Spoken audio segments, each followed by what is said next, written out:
আমার পণ মদন মোহন তর্কলঙ্কার। সকালে উঠিয়া আমি মনে মনে বলি, সারাদিন আমি যেন ভালো হয়ে চলি। আদেশ করেন যাহা মর গুরুজনে, আমি যেন সেই কাজ করি ভালো মনে।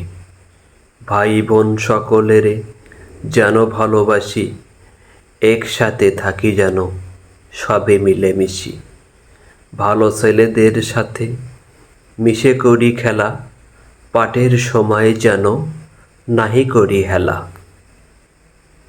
সুখে যেন নাহি হয় আর কারো দুঃখে, মিছে কথা কবু যেন নাহি আসে মুখে। সাবধানে যেন লোভ সামলিয়ে থাকি, কিছুতে কাহারে যেন নাহি দেই ফাঁকি। ঝগড়া না করি যেন কভু কারো সনে, সকালে উঠিয়া এই বলি মনে মনে। ভিডিওটি ভালো লাগলে চ্যানেলটি সাবস্ক্রাইব করবেন। আল্লাহ হাফেজ।